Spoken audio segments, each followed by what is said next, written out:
नमस्कार, मैं Suvigya Purohit government polytechnic college Jalore electrical department से। आज का टॉपिक है comparison of various system on the basis of copper volume. तो सबसे पहले हम जानेंगे कौन से सेवरल सिस्टम है जो पावर ट्रांसमिशन में हम डिस्कस कर सकते हैं या यूज़ आते हैं। तो various systems are as follows. First है डीसी सिस्टम। डीसी सिस्टम को अगेन सब डिवाइड किया है। DC 2 wire system with mid point earth, DC 3 wire system, single phase AC system, उसको सब डिवाइड किया है। Single phase 2 wire system with mid point earth, single phase 3 wire system. और जो DC अब जो AC को सब डिवाइड किया है उसको 2 फेज 4 वायर सिस्टम में किया है और 2 फेज 3 वायर सिस्टम में किया है। तो इस प्रकार से सारे एसी और डीसी को डिवाइड किया और जो लास्ट 3 फेज एसी सिस्टम है उसको 3 wire system and 4 wire system में कंपेयर करना है। अब जो कंपेयर करने के लिए हम ये डिसाइड करेंगे कि डीसी सिस्टम में जो जो वायर यूज़ आ रहा है उसमें जितना कॉपर लगता है उसको बाकी सारे 2 wire system, 3 wire system, 4 wire system में कितने कंपैरेटिवली कम ज़्यादा कर सकते हैं। तो इस comparison of cost of conductor overhead system के लिए हमने सेवरल अजम्पशंस लिए हैं। तो फर्स्ट है in all cases power to be transmitted in same. ठीक है, जो पावर ट्रांसमिट हो रही है वो जितने भी सिस्टम्स है एसी डीसी 2 वायर 3 वायर जितने भी सिस्टम है उसमें अपन ने माना है कि पावर जो फ्लो हो रही है वो पी वॉट फ्लो हो रही है और जो distance over which the power is to be transmitted is same से आई। अपन ने जो जिस डिस्टेंस पे पावर को ट्रांसमिट कर रहे हैं उसमें जो करंट फ्लो हो रही है वो उसको आई एम पे कंसीडर किया है, अज्यूम किया है। और जो लाइन लॉसेज आर सेम रहेंगे throughout the all system which we called W watt और the maximum voltage to the earth is same V maximum. ठीक है, तो इस तरीके से हम सारे अजम्पशन को कंसिडर करेंगे इन ऑल केसेस। ठीक है, अब फर्स्ट केस हम ले रहे हैं डीसी सिस्टम।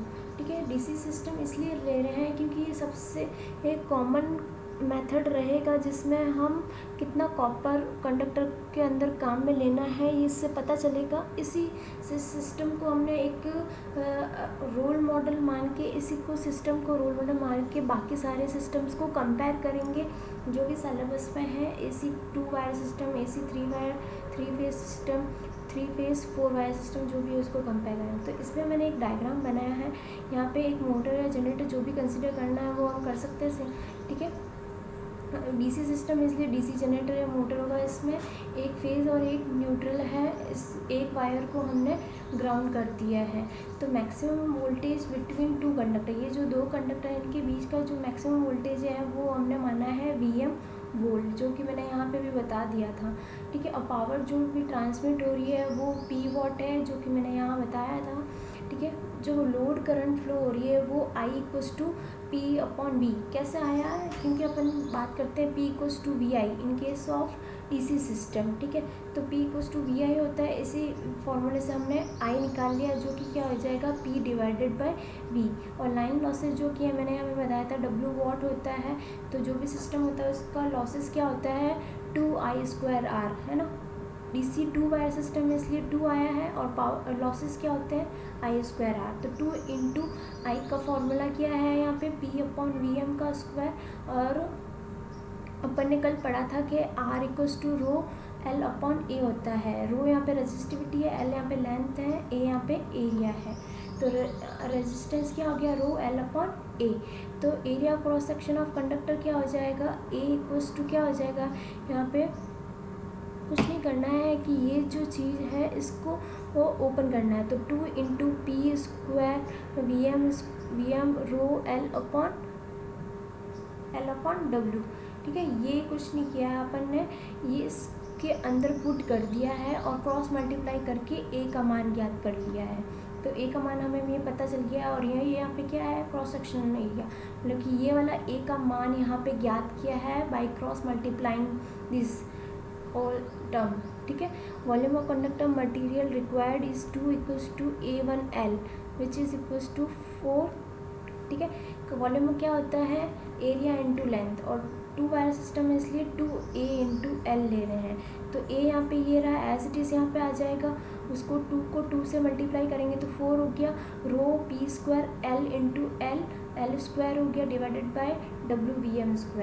तो इस सिस्टम में हमने माना है कि thus the volume of conductor material required इस system shall be taken as basic quantity.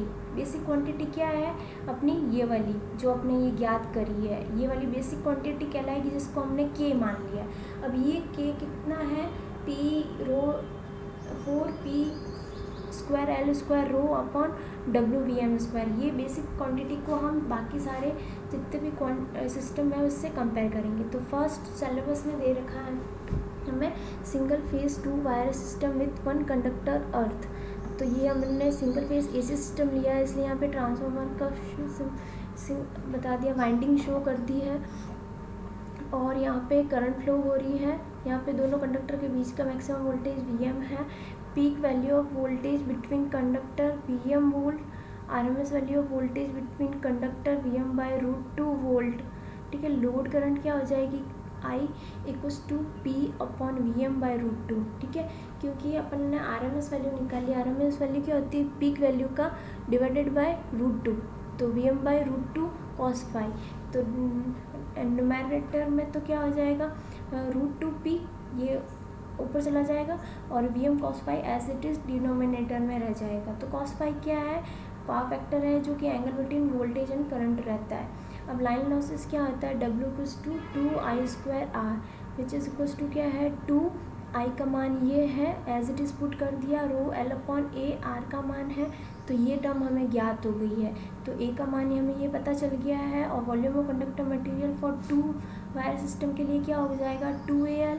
तो 2A का मान ये, और L ऑलरेडी भी है तो L स्क्वायर हो जाएगा, ये L और ये एक AL, तो L स्क्वायर हो गया। तो ये 4 इंटू 2, और this term already comes here, L into L equals to L square which, ठीक है। तो ये अपन ने माना। अब यहाँ पर अपन ने क्या माना था, K का मान क्या था, 4P square rho L square WVM² cos phi, है ना, cos स्क्वायर phi।